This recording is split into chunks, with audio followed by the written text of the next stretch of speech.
He said it without looking up. Standing at the head of his father's dining table on Kiawah Island, surrounded by men Mirren had never been introduced to and now understood she never would be, Rhys Vanthorpe looked at the wall beyond his father's shoulder and said the words like he was reading off a list. "She's convenient, nothing more. I'll handle it by the end of the month." The men at the table didn't blink. They were not the kind of men who blinked at things. Mirren was in the hallway, 20 feet away, her hand braced against the doorframe of a room she'd been told held the guest powder room. She had gotten turned around in the dark wing of a house that was more corridor than home. She heard his voice before she recognized her own name in the sentence, and then she recognized both at once, and she went perfectly still. She had driven 3 hours to get here. She had borrowed Una's pearl earrings. She had asked her colleague Fleur to cover her Friday afternoon appointments because Reese had said his father was asking to meet her, that it mattered, that she should come. She had closed the clinic early. In 5 months together, she had met exactly none of his family. She stood in that hallway for what felt like the length of a semester and was probably 11 seconds. Then she walked back the way she'd come, and she did it without a sound. The gift she'd brought was still near the entrance. She had been carrying it in from the parking circle when the man at the door had taken it from her and said he would bring it inside. She'd let him. It was wrapped in linen and tied with black ribbon, and it was the most expensive thing she'd bought since she'd paid off her student loans. A framed first edition Gray's Anatomy plate, the thoracic cavity, 1858, archival glass, black walnut frame, found at an estate sale in Savannah 4 months ago, and restored by a woman in Mount Pleasant who worked exclusively in antique paper. Reese had mentioned once, in September, half asleep on her couch with his shoes still on, that his grandfather had been a ship surgeon before the family had other plans for him, that Gray's Anatomy had sat beside the navigation charts on every Atlantic crossing the old man made. She had filed that detail away the way she filed all the details she wasn't supposed to notice she was filing.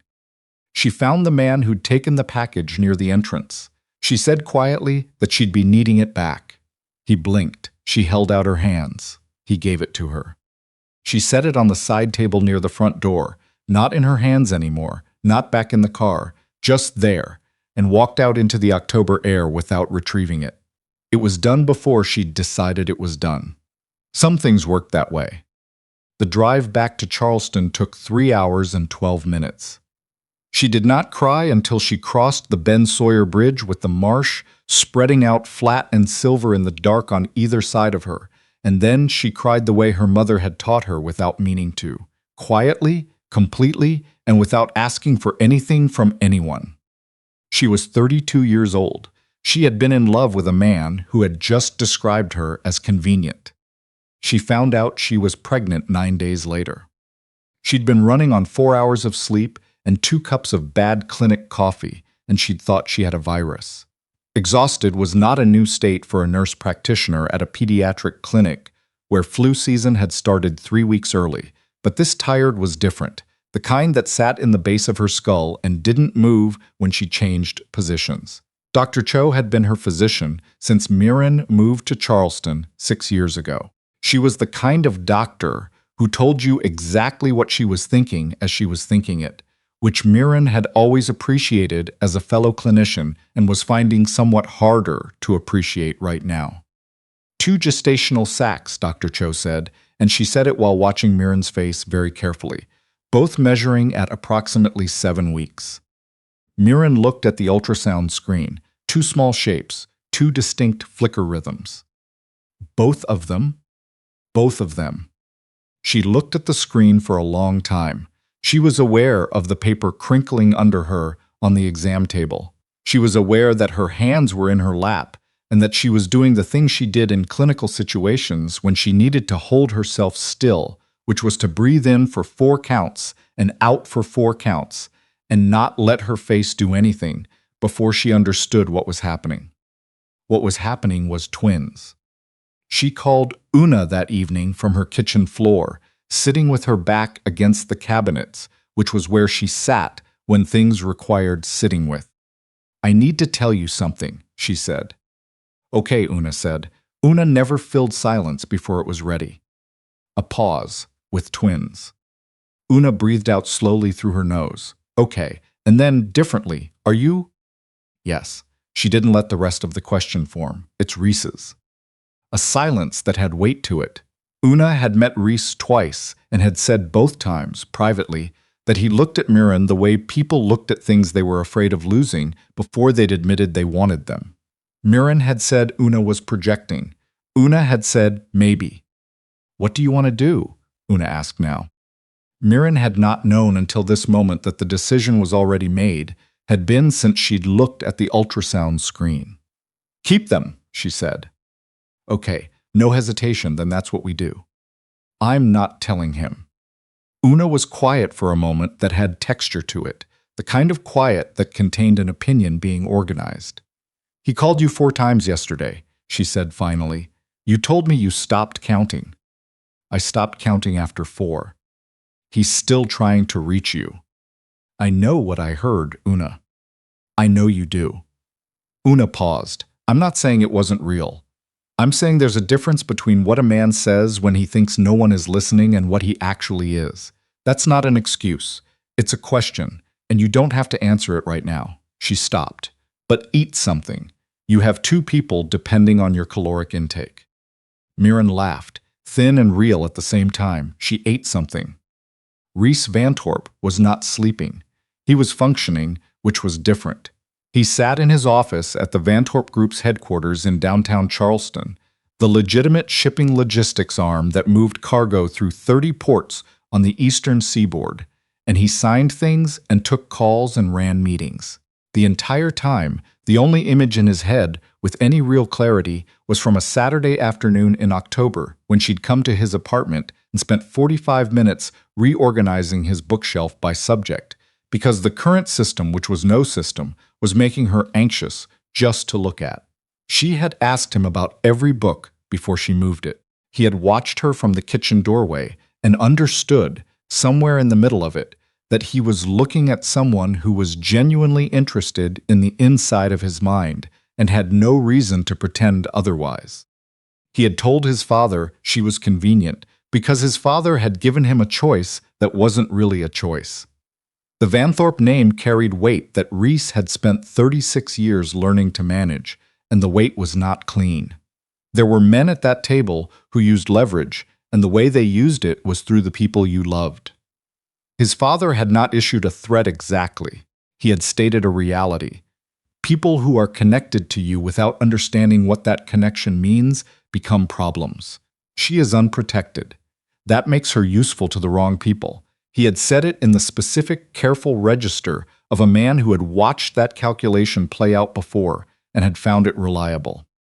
Reese had looked at his father and understood that cruelty delivered convincingly was the only protection he could offer her without her knowing he was offering it. He had not accounted for the possibility that she was in the hallway. He found out 3 days later, calling the estate to ask about the package he'd noticed on the side table near the entrance. The man on duty told him Miss Calloway had asked for it back and then left it on the table herself before she walked out. Reese drove to the estate and opened the linen-wrapped frame on the entry table, the Gray's Anatomy plate, the thoracic cavity, archival glass, the black walnut frame, the grain of it, something you could only appreciate if you ran your thumb along the edge. He remembered September, the couch, his shoes still on, talking about his grandfather's crossing log. Gray's Anatomy beside the navigation charts because the old man believed you should understand what you were keeping alive before you took responsibility for it. She had remembered, she had found this, she had spent real money. She hadn't left a note. He called her that night and the morning after. 12 times in 2 weeks, 2 texts, 1 email written at 1 in the morning and sent before he could sand it down into something controlled. He heard nothing back. Bowen found him in the kitchen at 5 a.m. on a Thursday, which was not unusual. Bowen had been Reese's head of security for 8 years and had developed the specific intuition of a man who understood that the most telling moments happened before the house woke up. You look like you haven't slept in 2 weeks, Bowen said. 11 days. Bowen poured coffee and sat down at the island without being asked. He was 50 years old and had the face of someone who had decided a long time ago that expressions cost more than they were worth. "I've had eyes on her building since last week," he said. "Perimeter only." Reese looked at him. "I did it because you were 3 days from asking me to, and I wanted to save us the conversation where you pretend you weren't going to." "Is she?"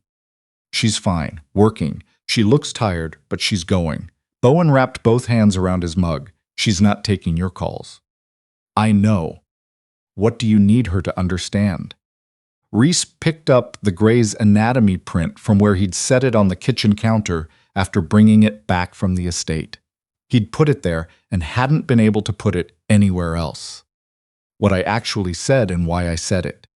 And if the difference doesn't change what she heard. Reese had no answer for that. He set the frame back down. "Get me a meeting," he said. "Somewhere she'd agree to. Not here, not the island. Somewhere she controls. She has to agree first." "I know." Bowen nodded slowly. "She seems like someone who only has one leaving in her," he said. "You need to figure out if that's the kind she did." Reese already suspected it was. He didn't say that out loud. What no one in Reese's orbit knew, not Bowen, not the men who ran the legitimate operations, not his father, was that the calls Reese believed were going unanswered were not, in fact, going the way he imagined.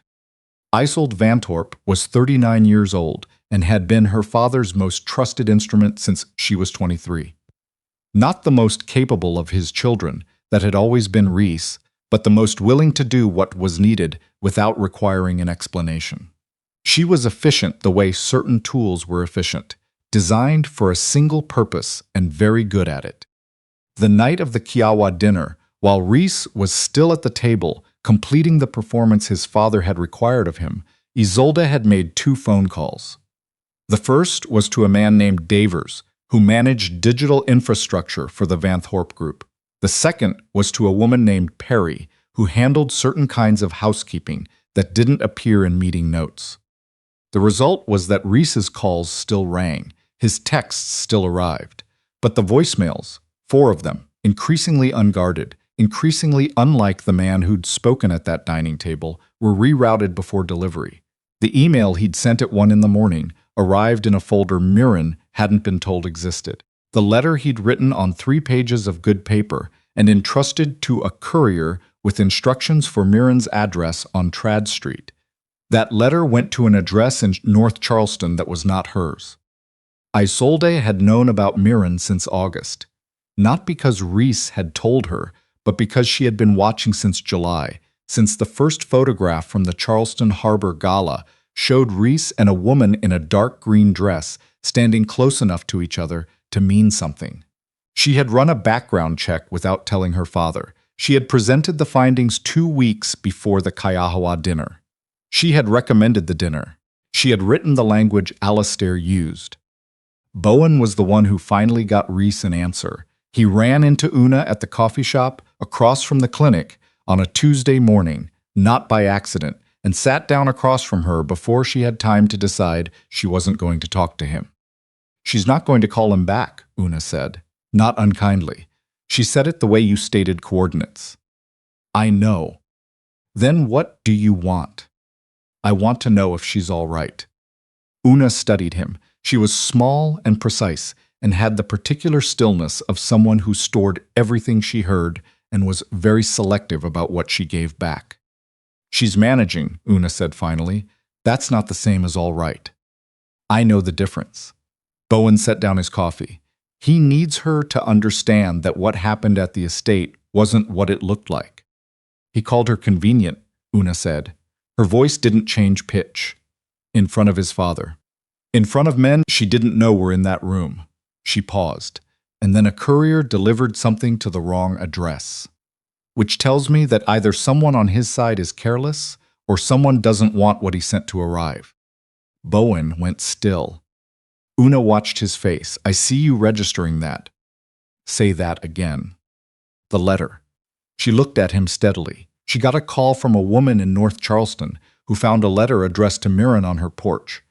They don't know each other. The return address was the Vanthorpe building. A pause. Mirren's been at her current address for 10 months. Reese had it. She gave it to him in October. Bowen sat very still for 4 seconds. Then he took out his phone and placed it face down on the table without looking at it. "Does she know what it means?" he said. "She knows the letter went somewhere wrong. She hasn't thought through the why yet." Una picked up her coffee. "There's something else. She's not just managing a broken heart. She's building something. Whatever Rhys does from here has to be worth the disruption to it. She has more at stake than he knows." She left before Bowen could ask the follow-up question that was already forming. He sat at that table for 7 minutes. Then he called Reese. "Pull every communication you've sent Mirren Calloway in the last 6 weeks," Bowen said when Reese picked up. "Every call log, every text, every email, every courier dispatch record." "Why?" "Because I think someone between you and her has been closing doors." The silence on Reese's end was long enough that Bowen could hear the ambient noise of the waterfront office. The climate system, a ship horn somewhere in the harbor, the quality of a room where a man was standing very still while the last 6 weeks rearranged themselves into a different shape. "Isolde," Reese said. His voice had gone to a place Bowen had heard only once before, the place that preceded decisions that couldn't be walked back. "I don't know yet. Find the courier. Find where the letter actually went." Already on it, a pause, and Bowen, what she meant about building something. "Yes?" "I think I already know what she meant." Bowen didn't answer, which was its own kind of answer. The proof took 5 days. Routing records pulled by a woman at the courier service who owed Bowen a professional courtesy he'd been holding in reserve for 18 months. The letter had left the Vanthorpe building correctly. Mirren's address on Trad Street, exactly as Reese had written it. Somewhere between dispatch and delivery, the destination had been updated through the Vanthorpe Group's internal communications management system. The account that made the change belonged to Isolde. Bowen laid the printout on Reese's desk at 7:30 on a Wednesday morning. Reese read it once. Then he turned it face down and sat with both palms flat on the mahogany. "How many?" "The letter. 4 voicemails, at least 3 emails. There may be more." Reese looked at the harbor through his office window, a ship moving through it. His grandfather's life, redirected into his father's, redirected into this. "She's been making every decision for 6 weeks, with half the information," he said. "Yes." "And she's—" He stopped, picked up the Grey's Anatomy print from the corner of his desk, where it had been sitting for 2 weeks. Set it down again. "She's pregnant." Bowen said nothing, which was its own kind of answer. "Get me a meeting," Reese said.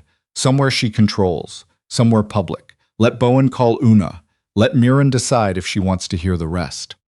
Una called back in 40 minutes. 1 hour, the coffee shop on Rutledge. "She'll be there. I'll be there. Your man stays outside." Reese was already reaching for his jacket. The coffee shop was small and warm and smelled like cardamom and old wood. Mirren was already seated when he walked in, her hands around a mug, her coat over the back of her chair. She was visibly pregnant, not dramatically so, but when she shifted in her seat to acknowledge him, the shape of it was unmistakable. 31 weeks, he understood in that moment, doing the arithmetic without meaning to. He stood at the edge of the table. He did not reach for her. He did not say anything about what he'd just seen. He sat down across from her and said, "Thank you for coming." "I came for information," Mirren said, "not for anything else." "I know." "Then say what you need to say." He said it, all of it. He started with what his father had said before Mirren arrived at the Kiawah estate, the specific mechanics of the threat, the logic of it, the way the Vanthorpe operation ran around its legitimate surface. He described the calculation he'd made in that dining room, that a public cruelty, delivered convincingly enough, would remove her from the threat radius cleanly. He described the weeks after, the calls, the emails, the letter, the courier. Then he put the routing record on the table between them. Mirren picked it up. She read it the way she read lab results, fully, without rushing, her face making no declarations before she understood what the data actually said. "Your sister," she said. "Yes. Under your father's direction." "Almost certainly." He paused. "I confronted my father yesterday." He confirmed it. She set the record down. She looked at the window, at the street, at the ordinary November city doing its ordinary things. "So every time I told myself you'd made your choice and I was making mine," she said slowly, "you were actually trying to reach me." "Yes." "For 6 weeks." "Yes."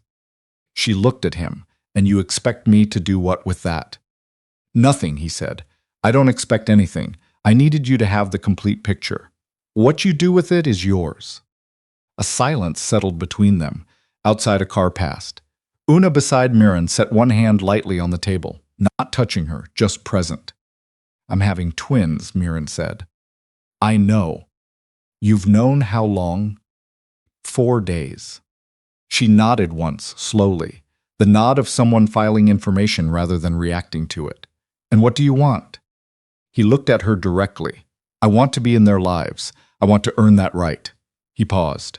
"I'm not asking you to take me back. I'm not asking for forgiveness on any timeline. I'm asking for the chance to show you that the man you thought you understood when we were together was real, that it wasn't performance, that the person who can't sleep because a framed anatomy plate on his kitchen counter is the most honest thing anyone's ever done for him. That man is what's actually here." He stopped. "Not the name, not the operation, not any of what my father spent 40 years building." Mirren looked at him for a long moment. She looked at the routing record. She looked at her hands. "I need to think," she said. "I know." "That's not a yes." "I know." "It's also not a no," Una said quietly from beside her. Mirren looked at her. Una looked back with the expression she used when she was making a point she was willing to let stand on its own. Mirren decided not to argue. They sat for another 20 minutes. Mirren drank tea. Reese drank coffee. The conversation moved into smaller spaces. The routing record, the voicemails he'd never heard back on, the letter she'd never received. She asked about Isolde. He answered without evasion. She asked what he planned to do about his father. He told her the outline without dressing it up. When they left, he walked her to the car she'd driven herself. He stopped at the curb. "Their medical care," he said, without reaching for her. "Whatever they need. I'd like to be responsible for that, regardless of everything else." Mirren looked at him. "I'll think about it." She had her hand on the door when she stopped. "If you come back into this, if I let you anywhere near them, and you choose that world, those people, that name, over them, even once." Her voice was steady. "I will take them somewhere the Vanthorpe name has never been heard of, and I will be very good at it. Do you understand that?" He looked at her, really looked. "Yes," he said, "I understand." She got in the car. What happened 4 days later, no one had planned for. Bowen called at 6:15 in the morning, and Reese heard it in the register of his voice before he heard the words. That flat, compressed tone Bowen used when the information was bad enough that any inflection would only amplify it. "Isolde went to see her," Bowen said. "Last night, her building on Trad Street." Reese sat up. "What?" She got past the lobby. Mirren didn't answer the door. "Isolde was in the hall for 20 minutes before a neighbor called it into me." A pause. "She left something under the door. I have the envelope. Mirren gave it to Una this morning. She didn't want to open it alone." Another pause. "It's a settlement agreement prepared by the Vanthorpe Group's attorneys. 8 figures, full and permanent termination of parental rights for both children. Non-disclosure, irrevocable."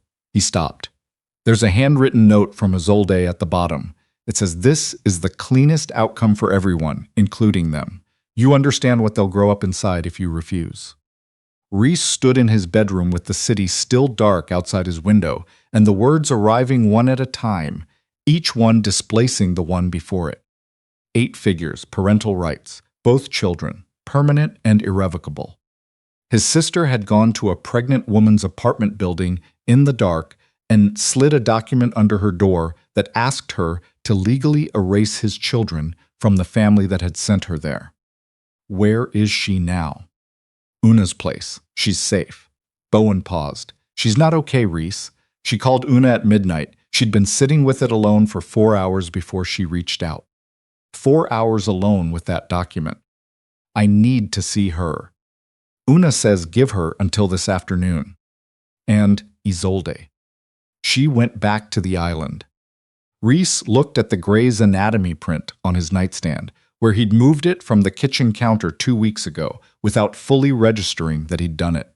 He had spent 6 weeks believing the damage was a private thing, a relationship broken, a woman he could make his way back to if she would let him. He had spent 4 days since the coffee shop thinking the future was navigable. Isolde had put a document under her door in the dark and told him exactly what his family's plan was. Not manage the sentiment, sever the connection, buy her out of the future before the future became real. He picked up his phone and called his father. Rhys Vanthorpe answered on the second ring. Isolde went to her building, Reese said. A pause. Isolde does what's necessary. She went to a pregnant woman's apartment at night and slid a legal document under her door that asks her to erase my children from this family. His voice went down, not up. That's what necessary looks like to you. She carries your name. They don't have names yet. He paused. Either of them. He let that sit. They're mine. Whatever calculation you and Isolde are running right now, stop running it. Reese. I'm done, he said. With the operations, the arrangements, the parts of this organization, I can't be in the same room with while I'm looking at a child. He said it clearly, without space between the words. My attorneys have been preparing for a clean separation for 3 years. It's not simple, but the lines are there because I drew them. I know exactly where they are. Silence. You know what's attached to it, his father said finally. The relationships. The people who have been inside this since before you understood what you were inheriting. I know exactly what's attached to it, Reese said. I built half of it, which means I know how it comes apart. He paused. If Isolde contacts Mirren again, through attorneys, through couriers, in person, through anyone, I will make a call to the federal task force that has been building a case against this organization for the past 3 years and give them everything I have documentation for. That is not a threat. That is a description of what happens next. The silence on his father's end was long and waited differently than any silence Reese had sat inside before, because this one contained the sound of a man who had never had to recalculate, encountering the need to recalculate. Get off this island, Alistair said finally. His voice was controlled the way something is controlled when the effort of controlling it is no longer invisible. Come back when you've thought carefully about what you're saying. I've been thinking about it for 3 years, Reese said. I've thought about it enough. He hung up. Una's apartment was on the 2nd floor of a narrow building on Beaufane Street that smelled like black tea and old paint. She opened the door and stepped back without a word and let him in. Mirren was in the kitchen, standing at the counter with both hands flat on the surface, looking at the window. She was wearing a gray sweater, her hair loose, and she had the specific quality of someone who had moved through exhaustion and come out the other side of it into something steadier and more serious. The composure that arrives after you've processed the worst of it and are now simply living in what comes after. She heard him come in. She didn't turn immediately. She took a breath. He saw it in her shoulders, and then she did. Your sister was in my hallway, she said, flat, factual. Yes. She knew about them. Her hands moved briefly to her stomach. How long? Since early in your pregnancy. He said it without softening it. Bowen found surveillance logs running since August. Her schedule, her appointments. Isolde knew exactly what she was asking you to sign away. Mirren absorbed that. She turned to the window for a moment, then back to him. What are you going to do? I ended it with my father this morning. The operations, the arrangements, I'm done. The legitimate business is separate. The separation is complex, but it's possible, and it's already in motion. He paused. I know where the lines are because I drew them. She was quiet. She moved to the kitchen table and sat down. If I let you in, she said, into their lives, into any version of this. She looked at her hands on the table. What does that look like? Not in principle, in practice. He told her, the attorneys, the timeline, what he was willing to put in writing, and what depended on legal processes that moved on their own schedule. He told her about the task force, and that the threat to his father was real, and that Alistair Vanthorpe had spent 40 years making rational calculations about exposure. I know you don't trust me, he said. I'm not asking you to. I'm asking for the chance to demonstrate over time, on whatever timeline you set, that the person you thought you understood when we were together was real. Mirren looked at him for a long moment. Then her phone buzzed on the table. She looked at the screen and something moved across her face. Not panic, but a specific kind of dread that was its own answer to something. It's Dr. Cho, she said. He was on his feet before she finished the sentence. The hospital was 2 miles away. He rode in the back of Una's car without being asked and stayed 1 step behind Mirren through the lobby, through the elevator, through the hallway, close enough that she could feel he was there without having to account for him. Preeclampsia, Dr. Cho told them in the monitoring room. Early stage, manageable, but she wanted Mirren admitted for observation. Blood pressure trending wrong for 2 consecutive readings. 31 weeks with twins changed the risk profile faster than it did with a single pregnancy. Mirren said, admit me. She said it the way she said clinical things, clear, without drama. Dr. Cho nodded, made a note, and left. The room was quiet except for the monitors. 2 separate rhythms, layered and distinct, each one its own small insistent declaration. Reese sat in the chair beside the bed. He did not reach for her hand. He sat where she could see him.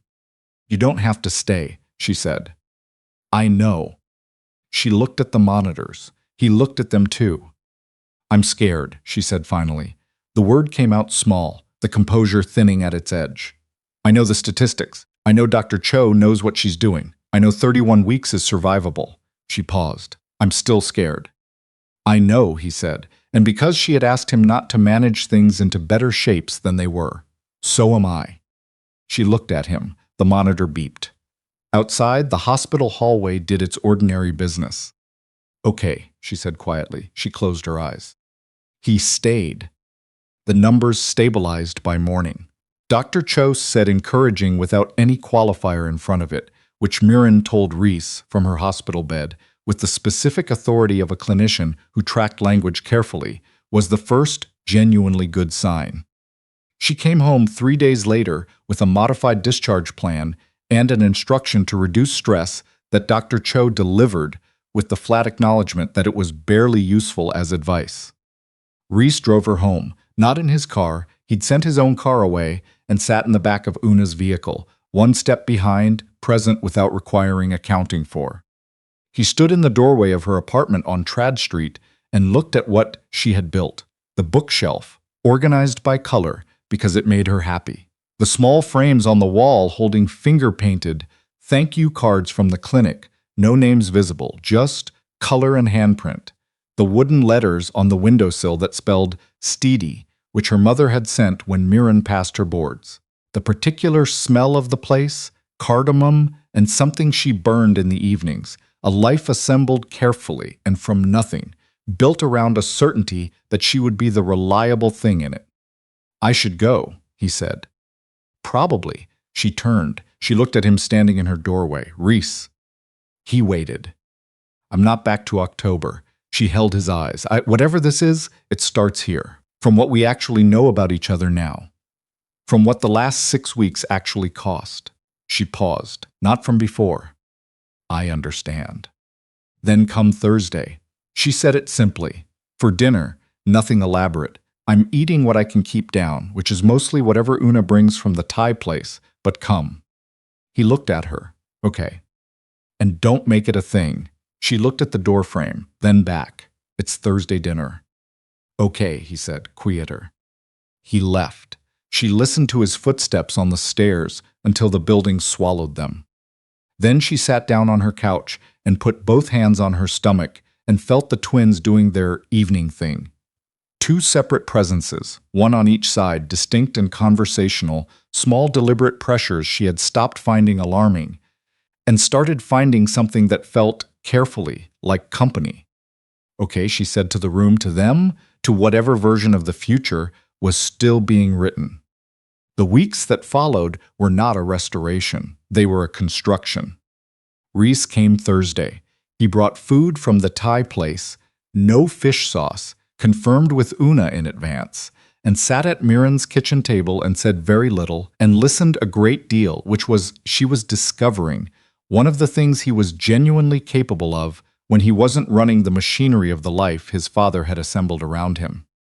He came to the following week's OB appointment because she'd mentioned it in passing, and he was in the waiting room when she arrived. No advance call, simply there, jacket folded across his knees. She sat beside him and said nothing about it, and they both stared at the wall and waited for her name to be called. Dr. Cho said stable twice and meant it both times. He came to the next appointment and the one after that. He learned where she kept the extra blankets and that she ran cold in the evenings. He learned that she cried at unexpected moments, briefly, cleanly, hormonal weather passing through, and that the right response was to be present without commentary, which was something he had not previously understood, was a skill that had to be learned rather than performed. She learned that he woke at 5 regardless of when he slept, that he had been reading about twins and NICU protocols and premature birth outcomes, and that she'd found out not because he'd mentioned it, but because she'd picked up his phone to check the weather forecast and seen the browser history. He'd left a book on her kitchen table with a sticky note on the cover that said, "Pages 47 through 82 are the ones that don't make you panic." She understood without being told that he had read all of it first. She learned that underneath everything the Vanthorpe name had required of him, he was a careful person, not cautious, careful. The difference was real. Cautious people protected themselves. Careful people paid attention. He had always paid attention to her. She had known it in October and filed it away as evidence of something she wasn't ready to name. She was naming it now, slowly, with appropriate weariness, the way you named something you weren't fully sure you could trust and had decided to trust anyway. The formal separation from the Vanthorpe operations happened over 7 weeks with his attorneys and a team who had been quietly waiting for exactly this moment. His father did not interfere. Alistair Vanthorpe had spent 40 years making rational calculations about exposure and risk, and he absorbed the loss of his son's participation and stood down. Not gracefully, not quietly, but he stood down. Isolde came to the Charleston office on a Tuesday afternoon, unannounced. She sat across from Reese at the conference table and looked at the legal document spread across it and said, "You're actually doing this." "Yes." "You're walking away from everything." "I'm walking away from everything our father built," Reese said. "That's not the same as everything." Isolde looked at the table. She was 39 and had been her father's instrument for so long that being without the framework made her look, right now, younger than she was. The expression of someone who had been operating inside a structure that made sense until the structure itself became visible. "The settlement I sent her," she said. "I retracted it." "I know." "I thought about her as a variable." She said it flatly, without decoration. "I didn't think about her as a person. I understand that's not a justification." Reese looked at his sister for a long moment. She had been 12 years old when their father started bringing her into certain rooms. She had received the same formation Reese had, that people were assets or variables, that feeling something about a decision was a liability rather than information. He had spent 36 years inside that formation and had only recently understood what it had cost him. "They don't have names yet," Reese said, "but they're both healthy. She's at 35 weeks. Isolde's jaw moved. Something crossed her face that was not quite guilt. It was too honest for the calibrated version of it, but was something close. The expression of a person finding the floor of what they've done and discovering it's further down than expected. "I'm sorry," she said. This time it didn't sound managed. It sounded like something real. "I know," Reese said. We'll figure out what that means. Not today. Isolde nodded. She looked at her brother once more from the door, a look that contained more honesty than their entire lives of conversation, because honesty had always been a liability in this family, and then she left. Rhys sat in the conference room with the documents and the particular quiet of a room where something real had just happened in it, and after a moment he picked up his phone and called Mirren. "How are you feeling?" he said when she answered. "Like two people have opinions about my ribcage and are expressing them simultaneously." Then, how was the conference room? Pause. Isolde came. "I know." He could hear the trace of a smile in it. "You only call me right after something you're still processing." He sat with that for a moment. The fact that she knew that. The fact that 6 weeks of Thursdays and waiting rooms and Thai food had produced this. A person who could read that specific frequency in his voice. "She apologized," he said. "I think she meant it." "Good," Mirren said. A pause. "Come tonight. I made too much soup." He came. Their son and daughter arrived at 36 weeks on a Wednesday morning in January, 8 days earlier than Dr. Cho's most optimistic estimate, which Mirren said from the delivery bed was entirely consistent with everything they had communicated in utero. She called Una first, then Reese, in that order which was the right order and which he had never once questioned. He arrived at the hospital at 3 in the morning and stood beside her for 11 hours. He held her hand when she wanted it held and released it when she needed the railing instead. He didn't talk too much. He brought ice chips when the nurse suggested them and stopped when Mirren said she was done with ice chips. Enough with the ice chips. He watched her do the work of it, the real, grinding, physical and psychological work of bringing two people into the world, and it was the most honest thing he had ever been permitted to witness. Their daughter came first. 5 pounds, 4 ounces, screaming immediately, which the nurses said was a very good sign. Reese heard it, that first sound of a person existing outside the monitors, and felt something release in his chest that had been braced against impact for months. Something structural, like a building letting go of its scaffolding. Their son came 9 minutes later. Quiet at first, just for a few seconds, long enough for everyone in the room to take a sharp breath, and then a small, furious sound, and the collective exhale that followed was almost audible. Both babies were taken to the NICU for monitoring, 36 weeks still being early enough to require it, and Mirren lay back against the pillow and closed her eyes and said nothing for a long moment. Reese was still holding her hand from when she'd needed it. He hadn't let go. She hadn't asked him to. "They're here," she said. "They're here," he said. "They're okay." She opened her eyes and looked at the ceiling and let out a breath that moved through her whole body. The full kind, the kind that seemed to go on longer than a single breath had any right to. Then she turned her head and looked at him. "I've been keeping score," she said. He waited. "Every Thursday, every waiting room, every time you didn't push when I needed you not to." She looked at his hand over hers. "The score is good, in case you were wondering." He looked at her. There wasn't a sentence adequate to the moment, and he had been learning, slowly, with her assistance, that the absence of a sentence was sometimes the more honest response. "I'm not back to October," she said. "I meant what I told you at my door." She paused. Her eyes went wet, not the passing kind, the real kind, and she let it be that without apologizing for it. "But I think we're something. I think I'd like to try." She stopped, "If you would." He brought her hand up and pressed his mouth to the back of it. Not a kiss exactly, just a placement, the closest physical equivalent he had to something that didn't have a word yet. He held it there for a moment. "Yes," he said, "I would." 3 weeks later, the NICU team discharged both babies on the same morning, which Dr. Cho said was not standard, but was what happened when two people arrived early and had apparently decided in full agreement that they were ready. Mirren brought them home to the apartment on Trad Street, to the colorful bookshelf, and the finger-painted thank you cards, and the wooden letters on the windowsill that spelled Steedy. She stood in her living room with one of them against her chest and looked at the room she had built, carefully, alone, Over 6 months that had cost more than she would ever fully account for, and she understood that it was large enough for everything that was coming. Reese stood beside her, one step beside her now, not behind, not in front. On the windowsill, leaning against the wooden letters, was the Gray's Anatomy print.